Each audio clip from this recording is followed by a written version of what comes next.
लोकाभिरामं रणरङ्गधीरं राजीवनेत्रं रघुवंशनाथं कारुण्यरूपं करुणाकरन्तं श्रीरामचन्द्रं शरणं प्रपद्ये। मनोजवं मारुततुल्यवेगं जितेन्द्रियं बुद्धिमतां वरिष्ठं वातात्मजं वानरयूथमुख्यं श्रीरामदूतं शरणं प्रपद्ये। श्रीकृष्ण गोविंद हरे मुरारे, हे नाथ नारायण वासुदेव। जिह्वे पिबस्वामृतमेतदेव, गोविन्द दामोदर माधवेति। शशाङ्कचक्रं सकिरीटकुण्डलं सपीतवस्त्रं सुरसारुहेक्षणं सहारवृक्षस्थलकौस्तुभश्रियं नमामि विष्णु शिरसा चतुर्भुजं। रामचंद्र भगवान की, कृष्ण कन्हैया लाल की जय। सद्गुरुदेव की जय। सनातन धर्म की जय। चतुर्भुज भगवान की जय। सर्वेश्वर भगवान की जय। निम्बार्क भगवान की जय। उमा गौमैया की जय। मोटा बापू की जय। ओम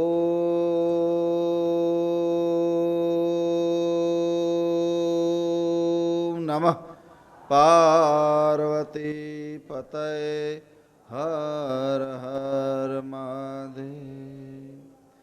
श्रीमन्नारायण नारायण नारायण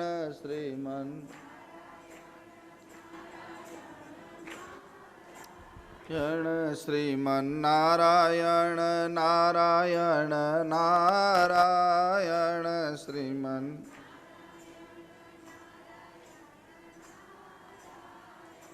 सत्यनारायण नारायण नारायण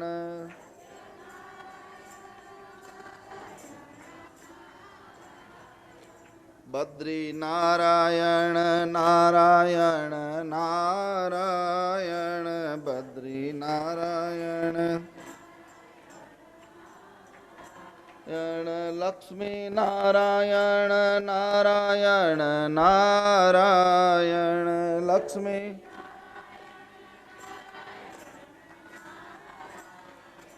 श्रीमन्नारायण नारायण नारायण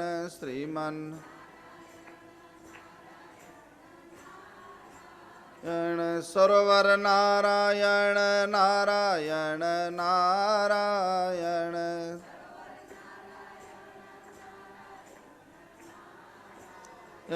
सरोवर नारायण नारायण नारायण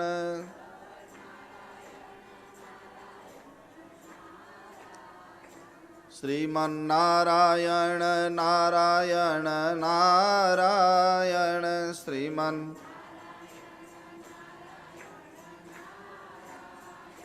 श्रीमन्नारायण नारायण नारायण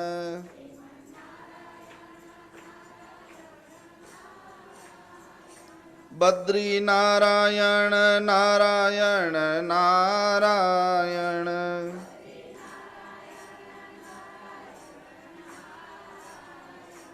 सूर्य नारायण नारायण नारायण सूर्य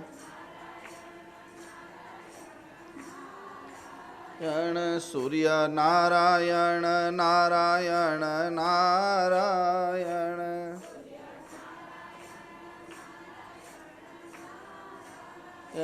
સૂર્ય નારાયણ નારાયણ નારાયણ.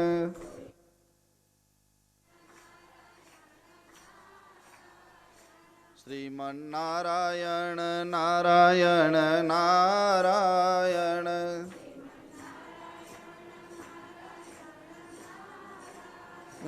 શ્રીમન્નારાયણ નારાયણ નારાયણ.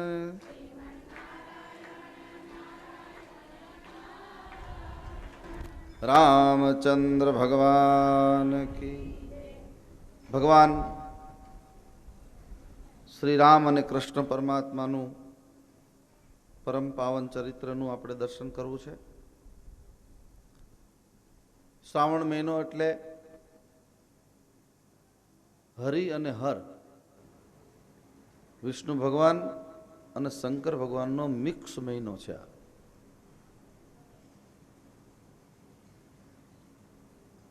દસમ સ્કંદ શ્રીમદ ભાગવતમાં એ ભગવાનનું હૃદય છે, જેની વાતો આપણે વિસ્તૃત રીતે કરવાની છે. પણ એના પહેલા નીલગિરી પર્વત ઉપર કાગભૂષુંડી ગરુડને પ્રશ્ન કરે છે, આ જગતમાં મોટા મોટું સુખ કયું? સુખની વ્યાખ્યા કરે, મને કહો મહારાજ. બહુ અદ્ભુત વાતો અંદર આવી છે. આપણે જેને સુખ માનીએ, હું તમે, આપણા શરીરથી સુખની વ્યાખ્યા સમજીએ. પગમાં ચપ્પલ છે, સારા છે.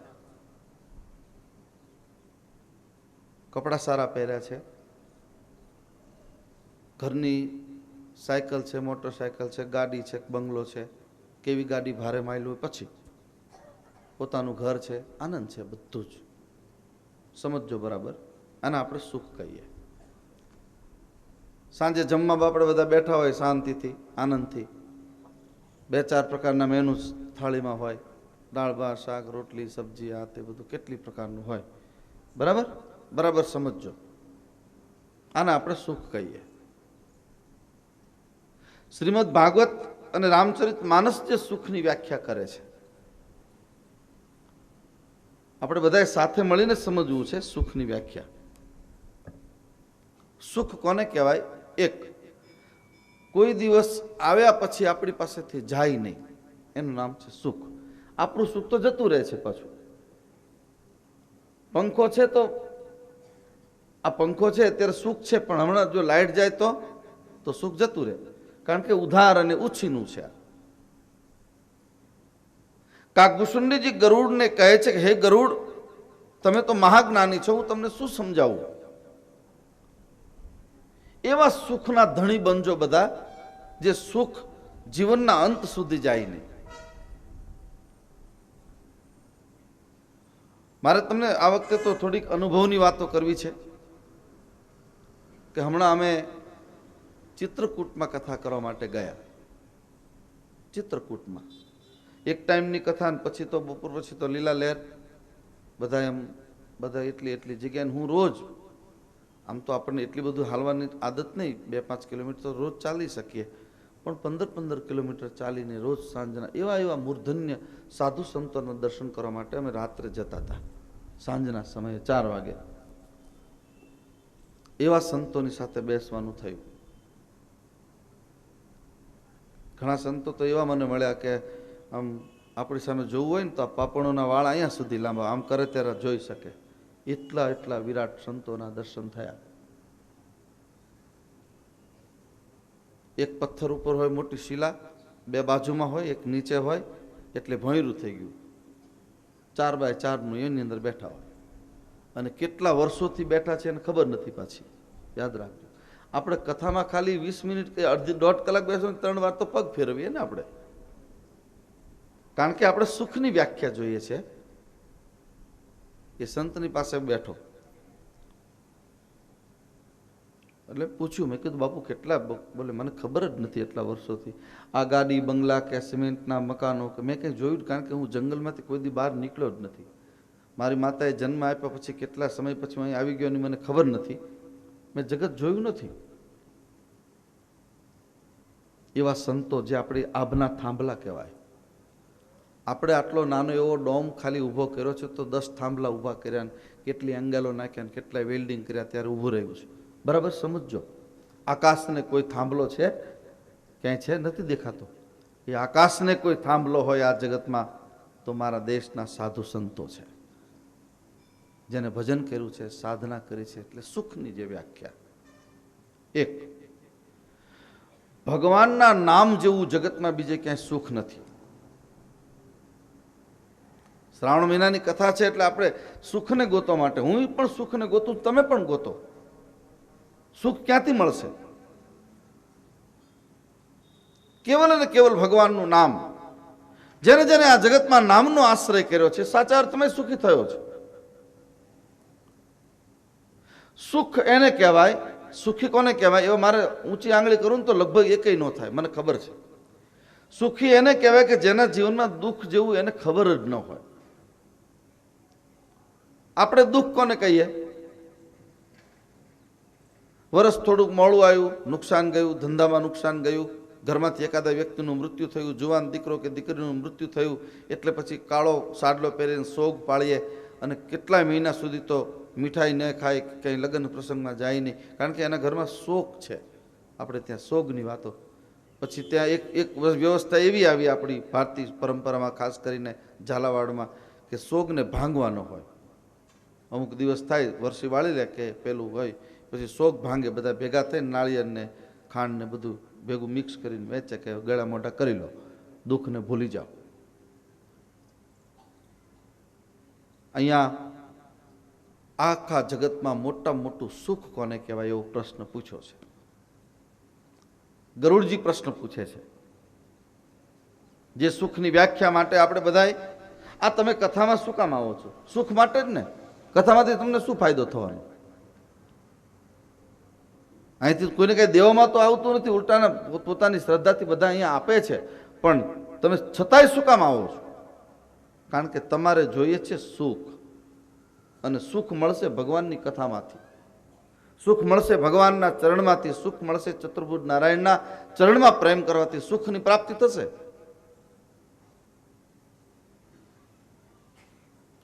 એવી એક ભાવના સાથે જ્યારે આપણે બેઠા છીએ ત્યારે એક વસ્તુ યાદ રાખજો. મને જો કોઈ પૂછે તો સુખ કોને કહેવાય, તો હું એટલું જ કહું કે આપણને દાળ ભાત શાક રોટલી શાંતિથી જમવા મળતું હોય અને કથા વાર્તામાં જવાનું મન થાય, સાધુ સંતોની સાથે આપણને પ્રેમ હોય, સંસ્કૃતિને આપણે પ્રેમ કરતા હોય, ગાયને નદીને પ્રેમ કરતા હોય, એટલે સમજી લેવાનું મોટામાં મોટું સુખ છે. આના જેવું બીજું કોઈ સુખ નહીં. તમને કથા ખેંચી લાવે છે બધાને, એટલે ખેંચે છે એટલે તો તમે આવ્યા છો બધા. ભગવાનની કથાનું આ સુખ, આવું સુખ બીજે ક્યાંય જગતમાં નથી. જગતમાં મોટામાં મોટું સુખ કયું? કાગભૂષુનીના શબ્દોમાં, સંત મિલન સમ સુખ જગનાહી. હે ગરુડ, આ જગતમાં સંતોના મિલન જેવું બીજું કોઈ સુખ નથી. સાધુ સંતોનો સંગ આપણને થઈ જાય. સાધુની જ્યારે વ્યાખ્યા કરવામાં આવે છે ત્યારે હું તમને ખુલાસો કરતો જાઉં. સાધુ એટલે કોણ? સાધુ એટલે એને દાઢી મૂછ હોવી જોઈએ, મોટા મંદિરના મહંત હોવા જોઈએ, બાપુનું નામ હોવું જોઈએ, ફલાણા બાપુ, લાલદાસ બાપુ, ફલાણા, એ નહીં. એ સાધુતાની વાતો નથી. અહીંયા કાગભૂષણની જે ગરુડજીને કહે છે એ સાધુની વ્યાખ્યા. અને એક સાધુની વ્યાખ્યા લખી, અહીંથી ઘા કરો ત્યાં પડે સમઢિયાળા ગંગા સતી અને પાનબાઈએ દરણું દળતા દળતા સાસુઓએ જે સત્સંગ કર્યો છે એમાં સાધુની વ્યાખ્યા આવી. શીલવંત સાધુને વારે વારે નમીએ, જેનું બદલે નહીં વર્તમાન. સાધુ કોને કહેવાય? જે શીલવાન હોય. અને એવો કોઈ પણ સાધુ, પછી ભલે એને પેન્ટ બુશર્ટ પહેર્યું હોય, જીન્સનું પેન્ટ ને ટી શર્ટ પહેર્યું હોય તો મને વાંધો નથી કાંઈ. કપડાં એને ગમે તે પહેર્યા હોય, કપડાથી સાધુતાનું માપદંડ નથી થતું. કપડામાં તો ફસાય છે ઘણા લોકો.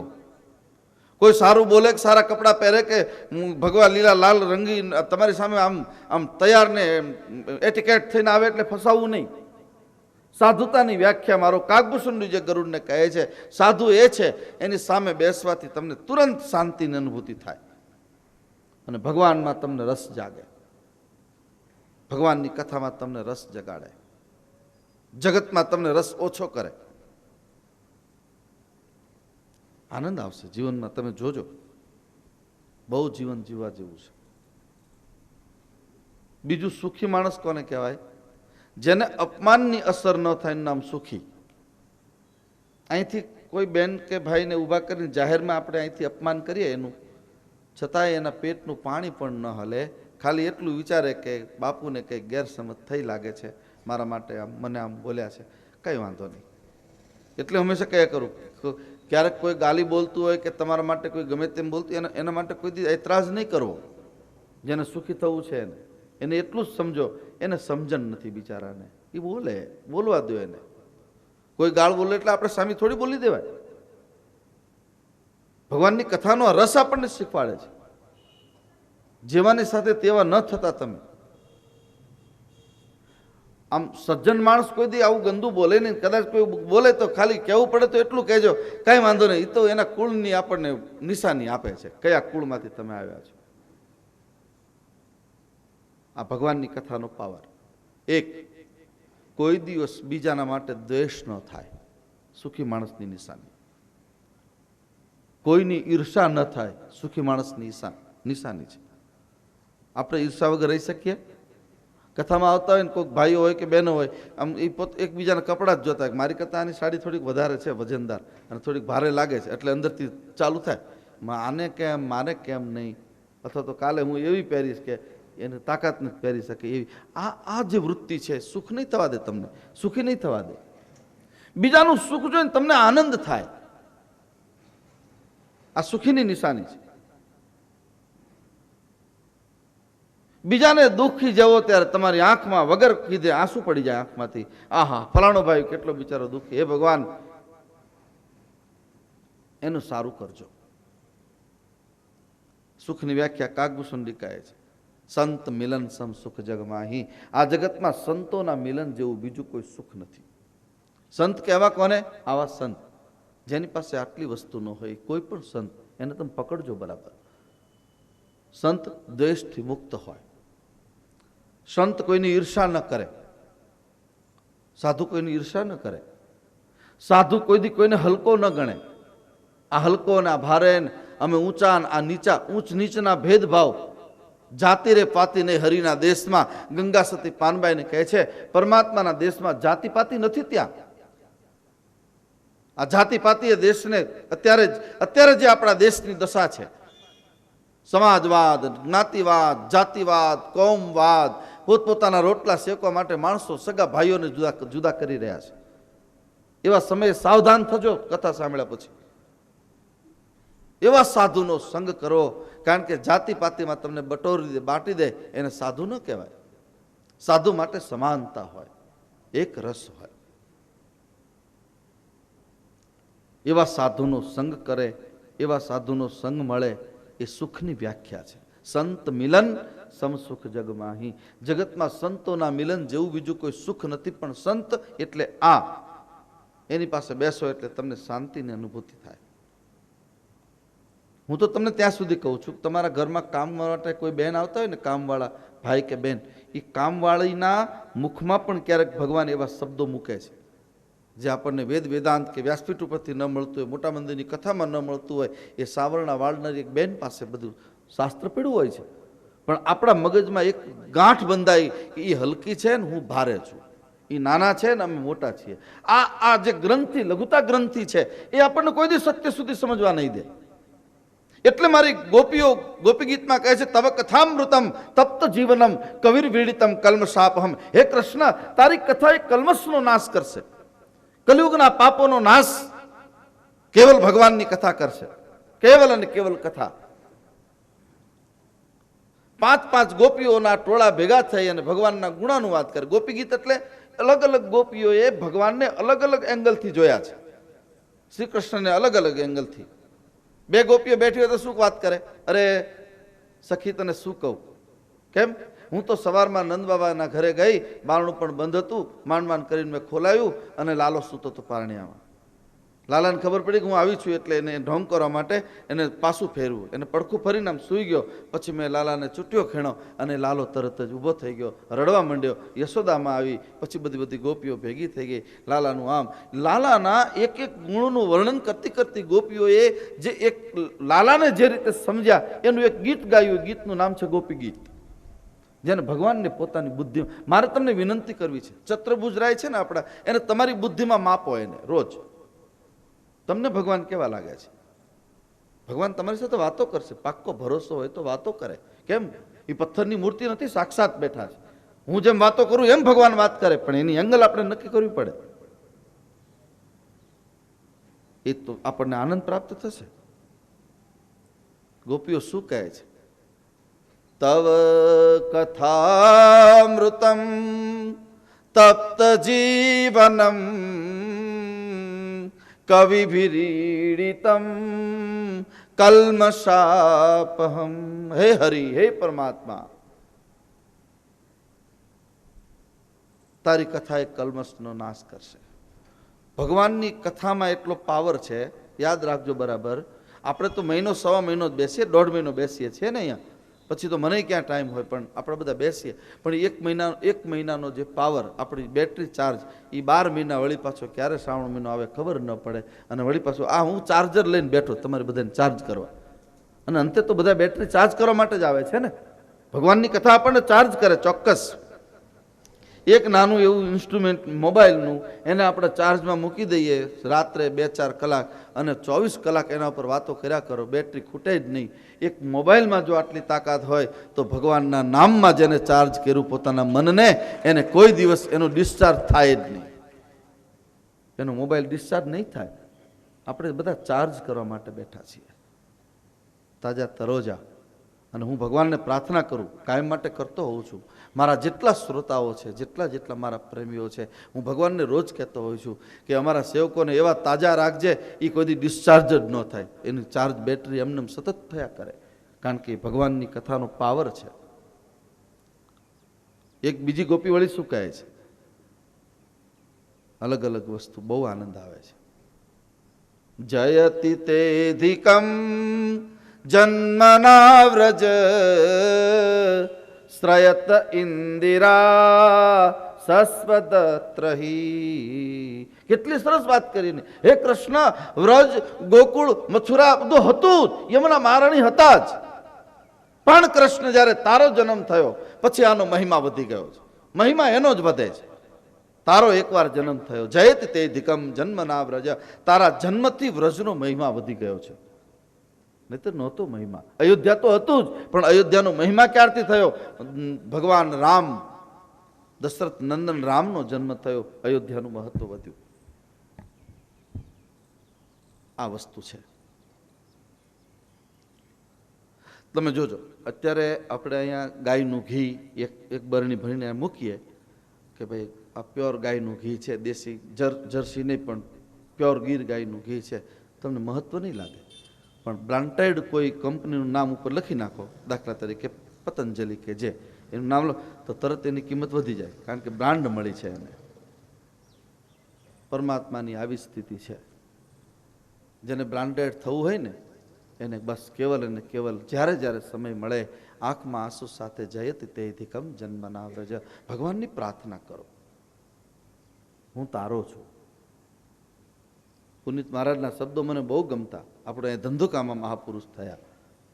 જેવો તેવો તોય તારો હરી, હાથ પકડી લે તું મારો. પુનિતની અંતરની વાણી, મારા અંતરની, ગળાની વાણી નહીં, સ્વરપેટીની વાણી નહીં. હું કેવું બોલીશ, શબ્દ કોષ ત્યાં નથી પડ્યો. પુનિત મહારાજે અંદરથી બોલ્યા, પુનિતની અંતરની વાણી, હે હરિ હું તારો છું, બસ તું મારો હાથ પકડી લે. અને જ્યારે ભગવાન આપણો હાથ પકડશે તે દિવસે જીવન જીવવાનો આનંદ આવશે. એટલે મેં દસમ સ્કંદની કથા આ વખતે પસંદ કરી કે દસમ સ્કંદ એ ભગવાનનું હૃદય છે. હૃદયની વાતો, ભગવાન આપણા હૃદયમાં કઈ રીતે રહે, હૃદય જેનું શુદ્ધ હશે, શુદ્ધ હૃદયની એક નિશાની. મને આમાંથી કોઈ ભાઈ કે બેન પૂછે કે બાપુ શુદ્ધ હૃદયની નિશાની શું? શુદ્ધ હૃદયની નિશાની અથવા તો સાધુતાની નિશાની, સાધુની પાસે કોઈ મૂડી હોય ને, રૂપિયા ન હોય, ધ્યાન રાખજો, સાધુની પાસે મૂડી એની આંખના આંસુ હોય છે. અને તમારે જો મૂડીવાન ને ધનવાદ થવું હોય તો રોતા શીખી જાઓ. આપણે ખોટી જગ્યાએ રોઈએ છીએ. આપણે જ્યારે રોઈએ ત્યારે પદાર્થ માટે રોઈએ છીએ, દીકરા માટે, દીકરી માટે, સંપત્તિ માટે, વૈભવ માટે આપણે બધા રોઈએ. ભગવાન માટે રોનારા કેટલા? આંખમાં આંસુ આવી જાય, જમવું ગમે નહીં. એક દિવસ ભગવાનના દર્શન કરવા મંદિરે ન ગયા હોય, ચેન ન પડે આખો દિવસ અંદરથી. આ દર્શન થયા નહીં મારા ઠાકોરજીના, જીવ એનો ત્યાં ત્યાં રહે. શરીર ભલે ઘરમાં રોટલી દાળ ભાત શાક કરતું હોય, કામ કરતું હોય ઘરનું, પણ ચેન નહીં પડે. કારણ કે ભગવાનની કથાનો, એના દર્શનનો પાવર છે.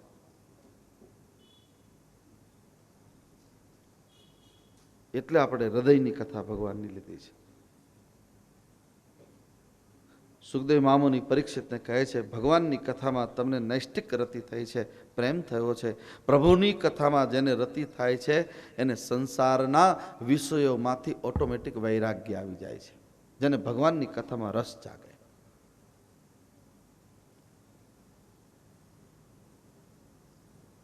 અને આ રસ જેને જેને પીધો છે, તો કહું છું રોજ કયા કરું એટલે, કોને કોને રસ પીધો? આ રસને જાણે છે સુખદેવ જોગી, અને કંઈક જાણે છે પેલો નરસૈયો ભોગી. કંઈક એ જાણે છે. સુખદેવ જાણે, મીરા જાણે, ગંગા સતી જાણે, પાનબાઈ જાણે. જેને જેને આ રસ પીધો છે એવા લોકો જગતથી પર થઈ ગયા છે.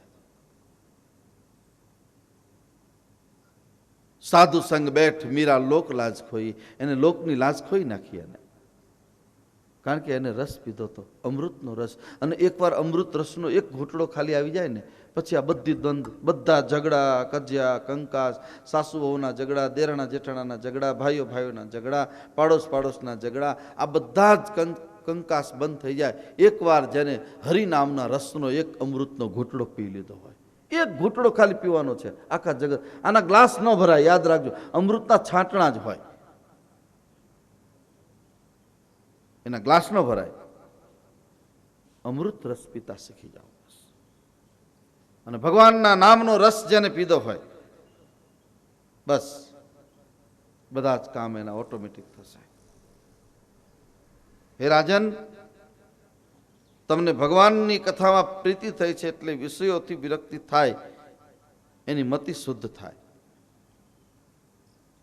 અને જ્યાં સુધી આપણી મતિ શુદ્ધ નથી, ધ્યાન રાખજો બરાબર, મતિ શુદ્ધ નથી ત્યાં સુધી જગતમાં હું તું, તું તું, મેં બધું રહેવાનું. જેની મતિ સુધરી ગઈ, એકવાર જેની બુદ્ધિ સુધરી ગઈ, એ માણસ બધાને પ્રેમ કરતો થઈ જશે. કબીરની મતિ સુધરી એટલે કબીર બોલ્યા, ના કહું દોસ્તી ના કિસે સે વેર. પછી કોની સાથે વેર કરવું?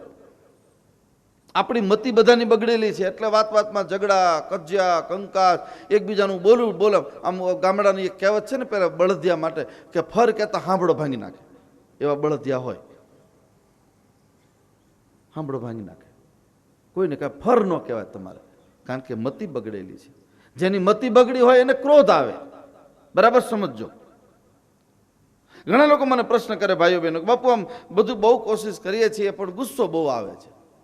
કારણ કે ગુસ્સાના મૂળમાં તમે તમારી ચિત્તવૃત્તિને હજી શુદ્ધ નથી કરી એટલે તમને ક્રોધ આવે છે. અથવા તો કોઈ પણ પ્રકાર મની પાવર કે મસલ્સ પાવર, એનો અહંકાર તમારી પાસે છે એટલે તમારું ધારેલું તમારા ઘરમાં નથી થતું એટલે તમને ક્રોધ આવે છે. અને ક્રોધ પાપનું મૂળ છે. અને ક્રોધથી બચવા માટે આહારને શુદ્ધ રાખજો, યાદ રાખજો બરાબર. આહાર શુદ્ધો સત્વ શુદ્ધિ, સત્વ શુદ્ધિ દ્રવા સ્મૃતિ. આહાર શુદ્ધ હશે તો વિચારો શુદ્ધ થશે. વિચારો, જેનું ખાણું પીણું શુદ્ધ હોય.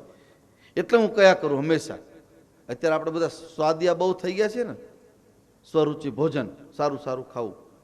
આ લસણ કે ડુંગળીનો ત્યાગ શું કામ છે? કારણ કે તામસી ખોરાક છે.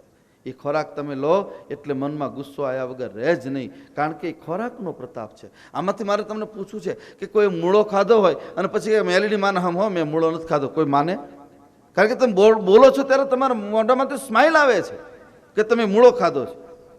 તમે લસણ કે ડુંગળીનું એ ખાધું હોય તો ખબર જ પડી જાય આપણને, ને શ્વાસમાં ખબર પડી જાય. પછી આપણે સમ ખાઈએ તો ન ચાલે. આપણે અત્તર કે સેન્ટ છાંટીને આવીને પછી ના ના ભાઈ માતાજીને હા મેં અત્તર નથી છાંટ્યું, કોઈ માને? કારણ કે તમે ચાલો છો ત્યારે એમાંથી સુગંધ આવે, સુગંધ આપણને કહી દે. એમ સંયમની એક સુગંધ હોય છે, જેને પોતાની મતિને શુદ્ધ કરવી છે. એવા લોકોએ બહુ ધ્યાન રાખજો, ખાવા પીવામાં ધ્યાન રાખજો. અતિશય તળેલું, અતિશય તીખું, તમતમતું, અતિશય સ્વાદિષ્ટ ભોજન મતિને બગાડે છે. હું માનવા તૈયાર નથી. મને કોઈ એમ કહે ને કે અમે તો 56 ભોગ ખાઈએ ને છતાં અમે અમારી ઇન્દ્રિયોને કાબૂમાં રાખીએ છીએ, બિલકુલ બકવાસ છે, ચાલે જ નહીં. હું એ વાતને સ્વીકારવા તૈયાર ક્યારેય નથી હોતો, કારણ કે એ શક્ય જ નથી. હા, જેને ઇન્દ્રિય નિગ્રહ કરવો છે એવા લોકોએ ખોરાક ઉપર બહુ ધ્યાન રાખવું પડશે, જેને પોતાની મતિને સુધારવી છે. ગયા વખતે પણ મેં વાત કરી હતી, અત્યારે બહુ ઝડપથી કહી દઉં કે તુલસીએ રામચરિત માનસમાં કીધું કે દરેકના ઘરે 5 દીકરીઓ હોય છે. દરેકને 5 દીકરીઓ, તમારે પણ હોય ને મારે પણ હોય. આ 5 દીકરીનો બાપ એની મતિને જો ઠેકાણે લાવ્યું હોય તો શું? એટલે 5 દીકરીની વ્યાખ્યા તુલસીએ બહુ સરસ કરી છે. એમાં પહેલી દીકરીનું નામ મતીબેન. મતી, મતી કીર્તિ ગતિ ભૂતિ ભલાઈ, તુલસી કહે છે પહેલી દીકરી છે મતી. મતી એટલે આપણું માઇન્ડ, બુદ્ધિ. આપણે નહીં ફલાણા ભાઈ હવે જવા દે બાપુ, હવે એને યાર બોલાવા જેવું નથી. કેમ? હવે એની મતી ફરી ગઈ. પહેલા તો બહુ સારો હતો પણ હવે મતી ફરી ગઈ. થોડાક રૂપિયા થયા ને એની પાસે મતી ફરી ગઈ. મતી ફરે ભલભલાની. જેના જીવનમાં સંત નથી એવા લોકોની મતી ફરી જશે. મતી, જેની મતિ શુદ્ધ થાય, મતી નામની દીકરી મતીબેન. મતીબેન જ્યારે આપણા ઘરમાં આવી જાય, આપણા હૃદયમાં, પછી બીજી બેનનું નામ શું? એની નાની બેનનું નામ મતી કીર્તિ. પછી એની કીર્તિ વધે. કીર્તિ એટલે આબરૂ. કીર્તિ એટલે તમારું નામ, તમારી વાહવા, જ્યાં જાઓ ત્યાં તમારા નામની વાહવા થતી હોય, કીર્તિ વધે. આ જેટલા ખોરડા રહ્યા ને, આ બધા ઊભા કર્યા ને આપણે મકાન, એ તો પડી જાય ગમે વર્ષે 2 વર્ષે. આપણે અત્યારે 200 વર્ષ પછી શિખરબંધ મંદિર પાડી દીધું. એ વખતે જેને બનાવ્યું છે ખબર હશે કે 200 વર્ષ પછી આ પાછું પાડી નાખશે ને વળી પાછું નવું બનાવશે. આપણે અત્યારે બનાવશું, એ વળી પાછા આપણી પછીની પેઢીઓ વળી ઇવન એને પાડી અને નવી ડિઝાઇન સાથે કંઈક કરશે. આ જગતમાં આ બધા જેટલા ખોરડાઓ છે ગમે ત્યારે પડે છે, પણ કીર્તિ કર્યા કોટડા પાડ્યા નહીં પડન. જેને કીર્તિ પ્રાપ્ત કરી છે એ ક્યારેય ધ્વંસ નહીં થાય. તમારી કીર્તિ વધે. અત્યારે તમે કથામાં આવો છો ને, બરાબર સમજજો, અનુભૂતિ કરજો. અત્યારે તમે બધા કથામાં આવો છો ને, પછી કથામાં તમે ઘરે જાઓ ને ત્યારે તમારી કીર્તિ ઓટોમેટિક વધી જાય. ફલાણા બેન ક્યાંથી? કથામાંથી. કથામાંથી તમે જ્યારે બહાર નીકળો ને એટલે તમને સન્માન સાથે લોકો જોશે. જય શ્રી કૃષ્ણ, જય શ્રી ગોપાલ, જય સ્વામિનારાયણ, હવે લોકો બોલશે. પણ ફિલ્મમાંથી જ્યાં નીકળો તો આવડા મોઢા થઈ ગયા હોય બધાને. એક તો અંધારામ 3 કલાક બેઠા હોય અને કંઈ મજા આવી ને, પછી હવે જોયા, હવે રખડીને આવ્યા, ફિલ્મમાં ગયા હતા, આમ કરીને આપણી ઉપર એતરાજ લોકો. કારણ કે ત્યાં ચરિત્ર નહોતું, ત્યાં ચલચિત્ર હતું. ચલચિત્રની કોઈ કિંમત ન હોય, કીર્તિ નહીં વધે એમાં તમારી. મંદિરે જાઓ, સાધુ સંતોની પાસે તમે બેઠા હોય તો તમારી આબરૂ ઓટોમેટિક વધે. ફલાણા ભાઈ એની વાત થાય તો ફલાણા બાપુની પાસે બેસે, એની બેઠકનો માણસ છે, રોજ એની પાસે બેસે છે, કીર્તિ વધે. એટલે પહેલી બેનનું નામ, મોટી બેનનું નામ છે મતીબેન. પછી કીર્તિબેન આવ્યા. મતી, કીર્તિ. કીર્તિ ઘરમાં આવે, તમારી વાહવા થઈ જાય, દુનિયા તમારા નામ ઉપર આમ આફરીન થઈ જાય, લોકો ખુશ થાય. મતી, કીર્તિ. બજરંગદાસ બાપાની મતી શુદ્ધ થઈ તો કીર્તિ વધી. અને બગદાણામાં તમે જુઓ એના નામ પાછળ હજારો માણસો રોજ જમે છે. ગામડે ગામડે મઢુલીઓ થઈ એની. શું કામ? કારણ કે બાપાની પહેલી દીકરીનું નામ હતું મતી. મતી દ્વારા બાપા જગતને સમજાવતા. બજરંગદાસ બાપાની ભાષા તો હું બહુ નાનપણમાં મેં 1-2 વાર થોડું એને ચરણ સ્પર્શ કરેલા, પગ દબાવે, થોડો લાભ મળેલો. પણ ત્યાં છાત્ર જીવનમાં તો બહુ આપણને ખબર ન હોય. પણ એ વખતે પણ બાપા કોઈ દર્શન કરવા આવ્યો બજરંગદાસ બાપાના, એટલે કે ભાઈ કેમ આવ્યો તું બાપા? તો બાપા તમારે દર્શન કરવા આવ્યો. હા કર્યા દર્શન. કોના દર્શન કર્યા? હનુમાનજીના. તમારા. અચ્છા, તો તારા બાપા શું કરે છે? કે બાપા હું મારા બાપા ભેગો નથી રહેતો. એટલે બાપા શું કે, ઊભો તો હાલ, તો પકડ, હાલ હાલ, તું તારા બાપનો ન થયો, મારો હું થાય, નીકળ બહાર, આવું કહી દેતા. કે તું તારા બાપનો નથી થયો, તું તારી માનો નથી થયો, તું સાધુનો ક્યાંથી થઈશ તું? આનું નામ છે કીર્તિ. એ જે કીર્તિ બાપાએ ભેગી કરી અને આજ દુનિયામાં દેશમાં જેટલા હનુમાનજીના મંદિર છે એટલા બજરંગદાસ બાપાના છે. કોઈ સંતના હોય તો મને બતાવો, કારણ કે એ તો બધા દિવાલો માટે મરી ગયા હોય, બજાર માટે, ખેતી માટે, વાડી માટે, મહંતાએ મળી ગઈ એટલે મારી નાખું, તોડી નાખું કરીને બધું ભેગું. એને કીર્તિની પડી ન હોય. સંત એને કહેવાય કે જે ન હોય ત્યારે એની કિંમત કદાચ ઓછી સમજાય. અને કોઈ પણ સંત સમજાય નહીં, ધ્યાન રાખજો. આપણી સામે જ્યારે બેઠા હોય ત્યારે ન સમજાય, કારણ કે આપણી સાથે બોલે, આપણી સાથે વાતો કરીએ, આપણી સાથે જમે, બેસે, ઉઠે, બધું આપણી જેવી ક્રિયા કરતા હોય એટલે આપણે સમજી ન શકીએ. પણ સંત જ્યારે જાય ને ધામમાં, પછી જ ખબર પડે કે આ હા હા, આખો હાથી પાછળથી જતો રહ્યો, પણ પછી વિચારોનું પૂછડું હાથમાં રહ્યું, એનાથી શું થાય? એટલે કોઈ પણ સંતને સમજવા માટે મતિ જોઈએ, શુદ્ધ મતિ જોઈએ, તો સાધુ સમજાશે. બાકી એ આપણી હાજરીમાં નહીં સમજાય. બજરંગદાસ બાપા જ્યારે જીવતા હતા ત્યારે એને કોઈ રોટલો દેનારું બગદાણામાં નહોતું. આખું ગામ વિરોધ કરે એને. ન બોલવાનું, બોલે કે આ બાવો આમ છે, બાવો આમ છે, જેમ ફાવે તેમ. એક પટેલની કોઈ બેન દીકરી વહુ એ ભાત લઈને પોતાના પતિ માટે જાય, એ વળી બાપુને જરાક સમજતી હતી એટલે 2 રોટલા એના અને 1 રોટલો બાપાનો, 3 રોટલા અને પછી સબ્જી એ આમ ભાતમાં બાંધે. અને પહેલાં તો ઘૂંઘટ, પેલી લાશ કાઢવાની વહુને તો એ કેટલું બધી તકલીફો હતી, પણ એ આમ બિચારી લાશ કાઢે, ચારે બાજુ જોઈ લે, કોઈ ભાળી નથી જતું ને. બાપા બેઠા હોય ને પગે લાગીને પેલામાંથી રોટલો કાઢીને જલ્દી મૂકીને જતી, બાપા લ્યો હવે પાણીનો રોટલો તમે ખાઈ લેજો, હું જઉં છું, મને કોઈક ભાળી જશે, મારી સાસુ સસરાને. એ વખતે સાસુનો ઉપાડો હતો કંઈક, ઓહો. હવે તો બધું શાંતિ થઈ ગઈ કથાના માધ્યમથી, હવે તો બધા સુધરી ગયા છે. બાકી એ વખતે તો સાસુ અને વાવાઝોડું બે હરખું હતું, ક્યારે ત્રાટકે કંઈ નક્કી જ નહીં. બહુ રાહ જોઈને બેઠી હોય બિચારી. એવા સમયમાં એને શાંતિથી બાપાને રોટલો આપ્યો. આજ એ જ બાપાના નામે 20,000 15,000 માણસ 24 કલાક ત્યાં ભોજન ચાલુ છે. આ છે કીર્તિ.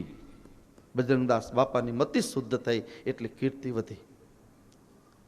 ત્રીજી બેન આવે છે, મતીબેન, કીર્તિબેન, ગતિબેન. એક નામમાં આવ્યું, એનું નામ છે ગતિ. પછી એની સદગતિ થાય. સાધુની કોઈ દી દુર્ગતિ ન હોય, એ તો ભગવાનના ધામમાં જ હોય. સંસારમાં જ્યારે લોકો ગુજરી જાય ને ત્યારે મેલો કાગળ આવે, ટપાલ અશુભ, એમાં લખ્યું હોય કે ભગવાન એના આત્માને શાંતિ આપે. સાધુના આત્માને શાંતિની કોઈ દી પ્રાર્થના કરે, કારણ કે સાધુનો આત્મા નિત્ય શુદ્ધ હોય છે. એને જરૂર નથી શાંતિની પ્રાર્થના કરવા માટેની. બરાબર સમજજો ભગવાનની કથાને. નિત્ય મુક્ત હોય છે. હરિવ્યાપક સર્વત્ર સમાના, જે તમામ પદાર્થોમાં જેને ભગવાનના દર્શન થાય. એટલે મતીબેન, કીર્તિબેન, ગતિબેન.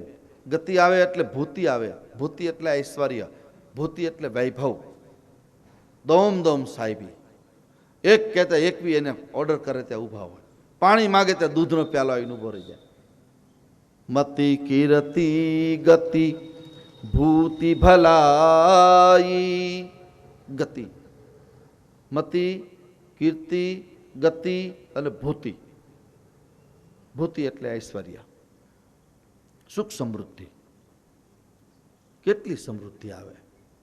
આપણે માગીએ ને સમૃદ્ધિ, એક વસ્તુ ધ્યાન રાખજો, આપણે ભગવાનની પાસે માગીએ ને તો 25-50 કરોડ 100-200 કરોડ રૂપિયા કદાચ આપે, આપણે ઝીલી શકીએ એટલા આપે. પણ એક વસ્તુ ધ્યાન રાખો, ભગવાન પાસે ક્યારે માગવું, કોઈની પાસે ન માગવું, પણ ભગવાનની પાસે પણ ન માગવું. અમારા પુષ્ટિ માર્ગમાં આદિ જગતગુરુ ભગવાન વલ્લભાચાર્ય શું કહે છે? ઠાકોરજીની પાસે લાલાને એને અર્પણ, માખણ મિશ્રી કેવલ એને અર્પણ કરવાનું હોય. પત્રમ પુષ્પમ ફલમ તો યમ યોમે ભદ્યાત પ્રયશ્યતિ. હું તમને અર્પણ કરું છું પ્રભુ, ત્યાં માગવાની મનાઈ છે. ભગવાનની પાસે પણ માગવું નહીં. અને જગતમાં નિયમ છે, તમે કોઈની પાસે જ્યારે માગો ને ત્યારે તમારી ઓટોમેટિક તમારી કિંમત ઘટે. કવિ ગંગ કહે સુનો શાહ અકબર, સબસે બુરો માંગનો. આ જગતમાં બુરામાં બુરી કોઈ ચીજ હોય તો માગવું. કોઈની પાસે માગવું નહીં. શક્ય હોય તો આપવાની તાકાત હોય તો આપવી, પણ ન આપવાની તાકાત હોય તો ન આપો તો કાંઈ નહીં. કોઈ માગવું નહીં. ભગવાનની પાસે શું કામ માગવું? જ્યારે તમે એક વસ્તુ ધ્યાન રાખો, આપણે જેને પ્રેમ કરતા હોય ને એ પ્રેમીને પ્રેમી પાસે કાંઈ મંગાય નહીં. જ્યારે તમે માગો છો ને ત્યારે તમારો પ્રેમનો દરજ્જો નીચો જાય છે, કારણ કે ભરોસો કાચો છે, એટલે એને તમને તમારી સલામતી નથી, માટે તમે માગો છો એની પાસે. ભગવાન પાસે શું કામ માગવું જોઈએ? હા, ઝઘડો કરો હોય તો, કે નરસિંહ મહેતાના બાપાનું શ્રાદ્ધ કરવા તું માટે આવ્યો, કુંવરબાઈનું મામેરું પૂરવા માટે તું આવ્યો, તો મારા માટે નહીં આવ્યો? 50 વખત તું નરસિંહ મહેતા માટે જુનાગઢના ડુંગરા ખૂંદીને તું નીચે આવ્યો છો, મારા માટે તું કેમ ન આવે? આવો અધિકાર જ્યારે ભગવાનની પાસે આપણે જમાવીએ ત્યારે ઐશ્વર્ય આવશે. જ્યાં જાઓ ત્યાં તમારા માટે જગ્યાઓ થઈ જાય, કંઈ કરવું જ ન પડે. આ છે ઐશ્વર્ય. તમારે કંઈ કરવું જ ન પડે, આગળ બધી જ વ્યવસ્થા થતી હોય. મતિ, કીર્તિ, ગતિ, ભૂતિ અને છેલ્લી દીકરીનું નામ છે ભલાઈ, ભલપન. ભલા બનીને રહેજો, બસ ભલા થાવ, ભલું કરો, જગતનું ભલું કરો, આનંદ આવશે બહુ. આપણી પાસે જે વસ્તુ હોય, સત્તા હોય, સંપત્તિ હોય, વૈભવ હોય કે રૂપિયો હોય, આપણને જે બુદ્ધિ હોય તો બુદ્ધિ, એના દ્વારા જગતનું ભલું કરવાની કોશિશ કરો. આમાં આખું જગતનું બધું વિજ્ઞાન આવી ગયું, બસ બીજું કંઈ કરવાની જરૂર નથી. ત્યારે આપણને દસમ સ્કંદમાં પ્રવેશ મળશે. સુખદેવ મહારાજ પરીક્ષિતને કહે છે, રાજન, ભગવાનની કથામાં જ્યારે તમને રતિ થઈ છે, તમારા જેવો ભાગ્યશાળી આ જગતમાં કોણ? મારે તમને આજે અહીંયા ભાગ્યશાળીની વ્યાખ્યા કરવી છે. ભાગ્યશાળી કોણ? આ કથામાં જે લોકો આવી શકે છે, અથવા તો રાત્રે ટેલિવિઝનના માધ્યમથી, ટીવીના માધ્યમથી, અત્યારે કે યુટ્યુબમાં કથા આખું દેશ અને દુનિયા જોવે છે, બધા આનંદથી, બધા પ્રેમથી જોવે છે. કેટલા બધા ફોન પણ આવ્યા કે બહુ અમને કથામાં આનંદ આવે છે, પણ એ જોવે. પણ એ કથામાં રસ જાગવો અથવા તો કથામાં આવવું, એના જેવી ભગવાનની કૃપા બીજી હોય જ નહીં. ઈશ્વરની કૃપા છે, તો જ તમે અહીં આવી શકો, નકર આવી જ ન શકાય. તમે તમારા પાવરથી નથી આવતા, યાદ રાખો. આ કથાના મંડપમાં જ્યારે તમે બેઠા છો ત્યારે યાદ રાખો, તમને બોલાવનાર ભગવાન ચતુર્ભુજ નારાયણ એ આમંત્રણ આપે છે, એટલે તમે આવી શકો છો. નહીં અનુકૂળતા નથી હોતી. ભલે રમોજ માટે છે, પણ આપણે ત્યાં કહેવાય ને, એક દાદા હતા ને, કથામાં આવી વાર્તા એ બધા કહે. મને વાર્તા કહેવાની બહુ આદત ઓછી, એટલે બહુ ન કહું, પણ ક્યારેક કોઈક વાર્તા ગમી હોય તો તમારા માટે રાખી મૂકું.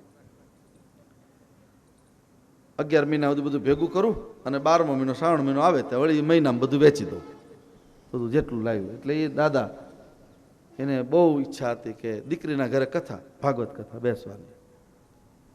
બસ મારે તો કથા સાંભળ્યું છે, આટલા દિવસ આનંદ કરશું, ફલાણું. બધાએ ઘરના પરાણે ધક્કા મારી દાદાને તૈયાર કર્યા, કારણ કે દાદા બજારના ઓટલા સિવાય બીજે બેઠા જ નહોતા, એટલે એને કથામાં તો ફાવે જ નહીં. એટલે એને મોકલ્યા પરાણે. હવે આપણે ત્યાં એવો નિયમ છે, કથા થાય ને ત્યાં પોથી યાત્રા થાય, નાના મોટા પ્રમાણ. બહેનો માતા પર પોથી મૂકે અને શેરી વળાવો, સજ કરું ને ઘરે આવો, આવું બધું બોલે, સરસ બોલે. એટલે એમાં પછી ગામડાના માણસો, એટલે પેલા બંદૂકના, દારૂવાળી બંદૂક, એના ભડાકા કરે ગામડામાં. એમાં કોઈ ભાઈએ દાદાના બાજુમાં ઉભા રહીને ભડાકો કર્યો, પડદો ગયો, બધું સાંભળવાનું બંધ, ધબો નમા. 7 દિવસ બીજા દાંત કાઢે તો એ દાંત કાઢે, બીજા રોતા હોય તો એમ નક્કી કરે. આમ બુદ્ધિશાળી માણસ કે રોવે છે એટલે કરુણ પ્રસંગ, એ હારે હારે રોવે, હશે તો હારે હારે હશે. કાંઈ થયું નહીં. 7 દિવસ પૂરા થયા ને વળી પોથી યાત્રા નીકળી, અને પાછો એ જ ભાઈએ પાછો ભડાકો કર્યો ને ત્યાં પડદો ખુલી ગયો. આમ ઘણા માણસોના 60-60 વર્ષ સુધી પડદા ખુલતા જ નથી. 50 વર્ષ, 60 વર્ષ, 40 વર્ષે જ્યારે પડદો ખુલે ત્યારે એમ થાય કે હવે ભગવાનની કથામાં જવું પડશે, હવે મંદિરે જવું પડશે, હવે સાધુ સંતોનો સંગ કરવો પડશે, હવે સદગુરુનો સંગ કરવો પડશે. પછી આપણા બધાના પડદા તૂટી ગયેલા છે, એટલે ઘણીવાર રસ નથી પડતો. આમ એક વસ્તુ જે કથાના માધ્યમથી સાંભળતા વડીલો, એને પણ મારી વિનંતી છે કે અમુક ઉંમર થાય પછી ક્યાં બેસવું એની આપણને ખબર હોવી જોઈએ. અમુક ઉંમર થાય, નિવૃત્ત જ્યારે થઈએ, 60, 50, 60, 70 વર્ષની ઉંમર થાય પછી દાદા હોય કે દાદી, એને બજારના ઓટલે ન બેસાય, સારું ન લાગે. એ સંસ્કૃતિ નથી. મતિ, કીર્તિ, ગતિ, ભૂતિ, ભલાઈ, આ 5 પ્રકારની જે ભક્તિ છે એમાં નથી. પછી તમે મંદિરના ઓટે બેસો. અરે મંદિરે ન જાવ તો કાંઈ નહીં, તમારા ઘરમાં બેઠા બેઠા દીકરા કે દીકરીની ઘોડિયાની દોરી ખેંચો ને, અને એને સારી સારી ઇતિહાસની વાતો કહો. આપણે કયા કુળમાં જન્મ્યા છીએ બેટા? છોકરાઓને 7-7 પેઢીના નામ શીખવાડો. બજારના ઓટલે બેઠા બેઠા આખો દી નેજવા કરીને આમ જોયા કરે, કોણ આવ્યું, કોણ ગયો? તારો દાદો આવ્યો. કોણ આવ્યું બીજું? ત્યાં શું કરું? અમુક ઉંમર થાય પછી ધ્યાન રાખજો, ક્યાં બેસવું એનો વિવેક આપણી પાસે હોવો જોઈએ. ઘરમાં કોઈ તને ગણતું નથી, તું આખા ગામના આવા જવાના ગણેશ બેઠો બેઠો. અમુક ઉંમર થાય, તમે તમારા ઘરમાં કોઈ વડીલો હોય ને એને સમજાવજો કે દાદા હવે અમે કથામાંથી સાંભળ્યું એટલે મારા ઉપર નાખજો, મને તો કંઈ વાંધો જ નથી, હું તો બધું ઝીલવા જ બેઠો છું. તમારે મારું નામ દઈ દેવું કે બાપુ આવું કહેતા હતા, મોટા મંદિરના બાપુ, કે અમુક ઉંમરે બહાર ન બેસાય, બજારના ઓટલા ઉપર ન બેસાય, કારણ કે એનું ચિંતન બગડે. અને અંત સમયે જ્યારે ચિંતન બગડે છે ત્યારે ચિત્ત બગડે છે. ચિત્તવૃત્તિ જ્યારે બગડે છે ને પછી જ્યારે મોત આવે ત્યારે આખો ભવ બગડી જાય છે. પેલી વાર્તા હું દરેક વખતે કથામાં કયા કરું છું ને કે એક સંત હતા, એ ગુજરી ગયા, પણ સંત ઉપર ગામને વિશ્વાસ એટલો બધો સેવકોને કે અમારા બાપુ એટલે અમારા બાપુ. એ બાપુએ મરતા પહેલા કીધેલું કે હું જ્યારે મરીશ, ગુજરી જઈશ, ત્યારે આકાશમાં દુદુંભી નગારા વાગશે. નગારા વાગ્યા નહીં, બાપુ ગુજરી ગયા. પણ સાધુએ બધા સેવકોએ નક્કી કર્યું કે આપણે અગ્નિ સંસ્કાર કરવો નથી, ડેડ બોડીને એમને રાખી દીધું બરફમાં. અમારા ગુરુ ઉપર અમને વિશ્વાસ હતો કે આ નગારા વાગે જ, કારણ કે એનું જીવન એવું હતું, પવિત્ર જીવન હતું.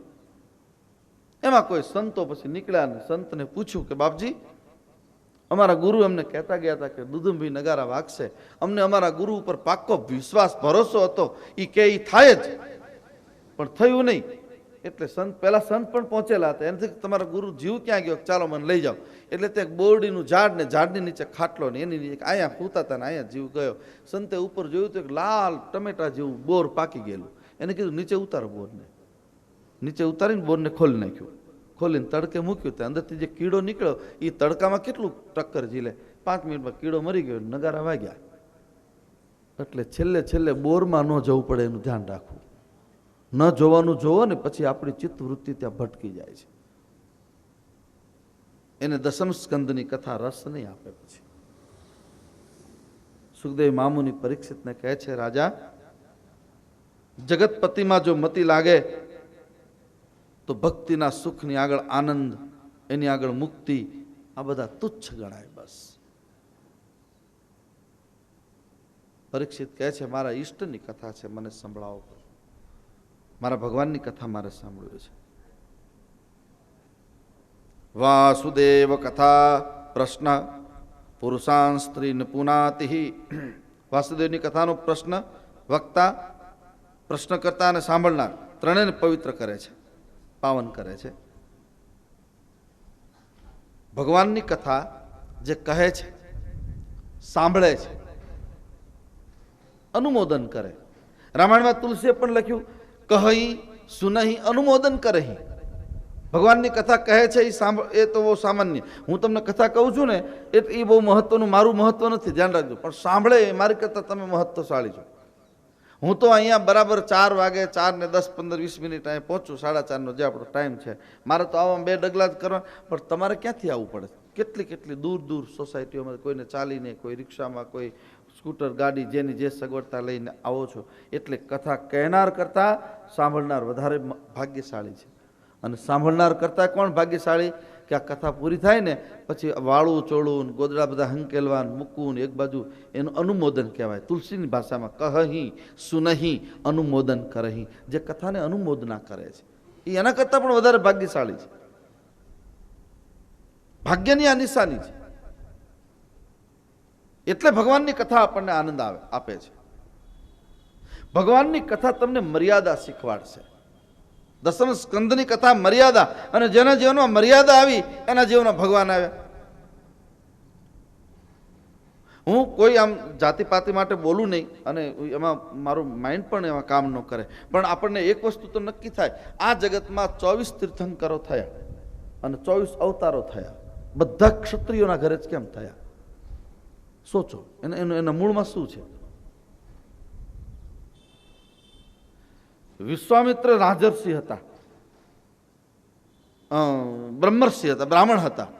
રાજર્ષિ હતા. રાજર્ષિમાંથી એને એકવાર થયું કે હું તો રાજા છું, મારે મારા ઘરે ભગવાનને બ્રહ્મનો અવતાર કરાવવો છે, એટલે મારે તપ, એને ભમ્મર ઊંધા માથે લટકીને તપ કર્યું અને એ રાજર્ષિમાંથી બ્રહ્મર્ષિ થયા. બ્રાહ્મણત્વ એને પ્રાપ્ત થઈ ગયું વિશ્વામિત્રને. અને અયોધ્યાથી ટેલિફોન આવ્યો, મોબાઈલ આવ્યો. ભગવાનનો મોબાઈલ નંબર છે મારી પાસે, પણ તમને છેલ્લે આપીશ અમાસના દિવસે. ભગવાનને મોબાઈલ લાગે, આપણે જ્યારે લગાડો ત્યારે લાગે, તરત રિંગ જાય ને ઉપાડે તે હાલો એમ બોલે, એની ભાષા જુદી છે. એટલે અયોધ્યાથી ફોન આવ્યો કે બ્રહ્મર્ષિ વિશ્વામિત્ર, શું તમે દરબારમાંથી બ્રાહ્મણ થયા? કે હા. તો આવો અહીંયા અયોધ્યામાં જોવા માટે. ભગવાન તો દરબારના ઘરે જન્મ લઈ લીધો છે એને. ક્ષત્રિયનો એક અર્થ થાય છે ન ક્ષતિ ઇતિ ક્ષત્રિય, જેનામાં એક પણ ક્ષતિ ન હોય એને ક્ષત્રિય કહેવાય. હું છે આમ તા દઈને પછી બીજાને, નાના માણસોને દબાવે, એ ક્ષાત્રત્વ નથી. ક્ષાત્રત્વનો અર્થ એ છે ન ક્ષતિ ઇતિ ક્ષત્રિય, જેનામાં એક પણ ક્ષતિ નથી, જે સમાનતાથી બધાને પ્રેમ કરે છે. એટલી મર્યાદા ત્યાં આવી. મર્યાદા તો આપણને આજ પણ આમ ઉડીને આંખે વળગે. આપણે જોયા કરીએ આમ સતત મર્યાદા એની એટલી હોય. ભાઈઓની કે બહેનોની બોલવાની એની એક મર્યાદા. કારણ કે જે કુળમાં જન્મ્યા છે, કુળના સંસ્કાર તો આવે જ. 1,00,000 માણસનું ટોળું હોય તો આપણને ખબર પડી જાય દરેકની કે આ સમાજમાંથી આવે છે. એની એક રીત હોય છે, એની એક બહુ પરમ પાવન, બધાની પોતપોતાની એક મર્યાદા હોય છે. એ મર્યાદાને શીખવા માટે દશમસ્કંદની કથા છે. અહીંયા કથામાં તો ભગવાનનો જન્મ થશે જ, મંદિરમાં જન્માષ્ટમીએ ભગવાનનો જન્મ થશે ચોક્કસ, પણ આપણે એવી રીતે કથા કરવી છે કે હાલતા ચાલતા, બોલતા, ઉઠતા, બેસતા આપણામાં ભગવાન આપણી અંદર કેમ પ્રવેશ કરે. જેના હૃદયમાં ભગવાનને પ્રવેશ કરાવવો છે એના માટેની આ કથા છે. રાજા, તમે બહુ ધ્યાન રાખજો.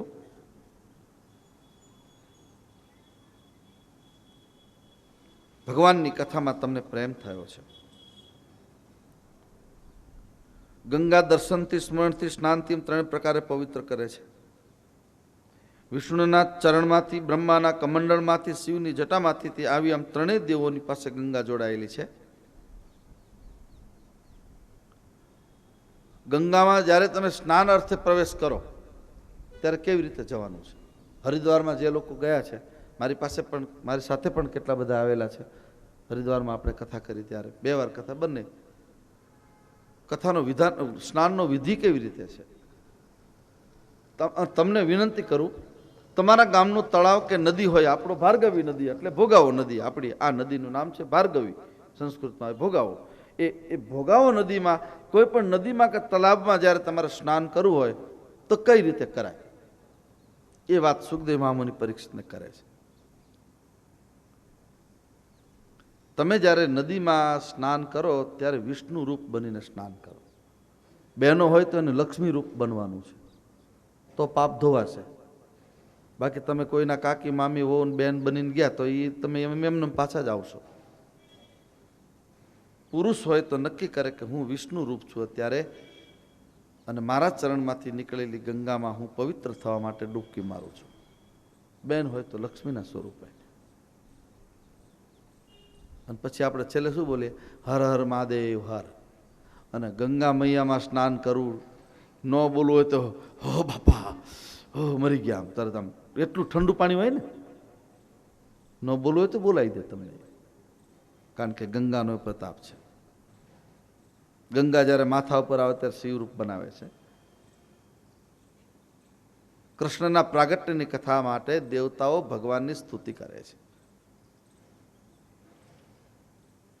હે પ્રભુ, તમે પ્રગટ થાઓ. આ બાજુ ધરતી ઉપર બહુ પાપ વધ્યું, બરાબર સમજો કથાને.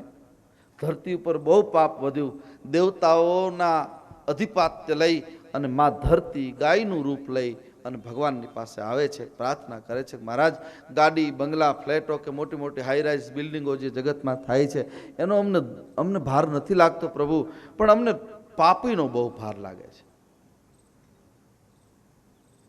પાપનો ભાર ભગવાનને બહુ લાગે છે. તમારા ઘરમાં તમે તમારી ઓસરીના ઝેર ઉપર કે તમારા બાકડા ઉપર કે સોફા ઉપર બેઠા હોય ને, એ સોફા ઉપર બેઠા બેઠા તમે જ્યારે કોઈ ખોટું કામ કરો, કે ખોટું બોલો, કે ખોટું ખાઓ, ખોટું પીવો, ત્યારે ભાર બહુ લાગે છે ધરતી માતાને. એટલે આપણા ઘરના સુખ ચેન હણાઈ જાય છે, બહુ દોષ લાગશે.